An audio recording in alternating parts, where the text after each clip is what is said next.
Well, more hearings are on the way on Benghazi. This on the heels of bombshell testimony from whistleblowers who said that requests for help after the deadly attacks were flat out denied. And there's more evidence that talking points from the administration were heavily edited and redacted. For instance, references to terror and al-Qaeda were completely removed. So who should be held accountable for this cover-up?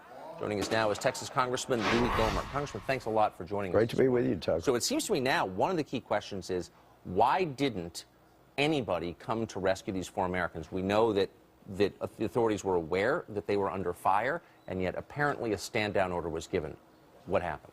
Well, that's what we need to find out. We know Lieutenant Colonel Gibson got an order to stand down from somewhere, and it'd be good to know not only who that is, but also the person that ultimately gave the first order to stand down. Why is it so hard to find out? Well, we've got people that are impeding the investigation, and we heard that Wednesday, and I've been really honored to work with Darrell Issa and his committee, and have talked to numerous people that are involved, and we're hoping more are going to have. But isn't it? I mean, it's on its face outrageous. You're the Congress, so you have oversight responsibility for this stuff. Yeah. It's a very simple question, Tucker, and they're not answering. People have felt like coming to Congress is a game, and it's not a game. You look at 18 U.S.C. 1505, and more people need to read this.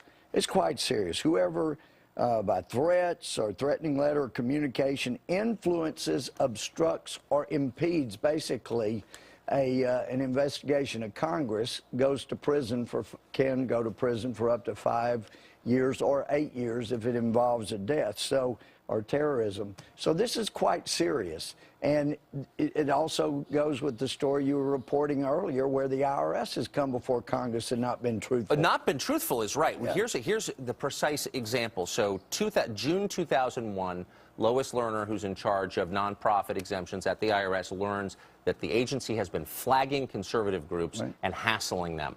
So Congress holds hearings on this, Ways and Means Committee. The head of the IRS, Douglas Shulman, goes up the next year, 2012, March, and says this, and I'm quoting, "There is absolutely no targeting. This is the kind of back and forth that happens to people. That is a flat-out lie. There's no way he couldn't have known that was a lie." We've got to get back to the rule of law, and this administration, for example, has given documents in discovery to terrorists in the Holy Land Foundation trial, but how can terrorism, and won't even give them to Congress. They have impeded investigation after investigation, whether it's Fast and Furious, whether it's the IRS, or whether it's this. Would you consider it's impeding when somebody gets a call and says, "Don't cooperate with the congressman who is coming"? That's totally illegal. But in this case, we know that Shulman, who runs the IRS, still runs the IRS. No one's been fired. No one's been taken into custody. I mean, how can this happen? Well, how can no one be held accountable? Well, that's where we've got to finally, and I hope our leadership will step up to the plate now. This is too serious. This is about a separation of powers. And if we do not stand up for the separation of powers and the oversight authority of Congress, then you might as well, crown somebody king and go on, because we have allowed this great experiment in democracy to crumble. We can't let that happen. If an administration will use the IRS to punish its political enemies, what won't it do? Well, that's what we need to find out, because it looks like they will order military members to stand down who are ready to go save our military members.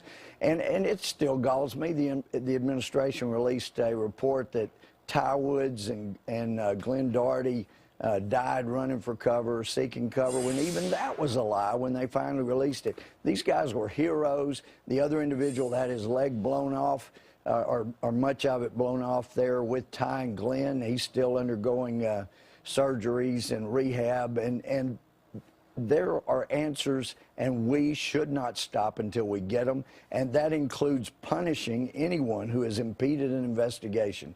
This is too serious, and people that throw out the word political, well, obviously we have found out this was political by this administration to get elected again, just like Richard Nixon did in breaking into a political headquarters, just like covering things up. That was all for politics. This is too, but people died, and people need to be held to account. They cannot continue to impede and obstruct congressional inquiries. Congressman Louis Gohmert of Texas, thanks a lot for joining us this morning. Tucker, thanks for being so on top of the story all this time. We appreciate it.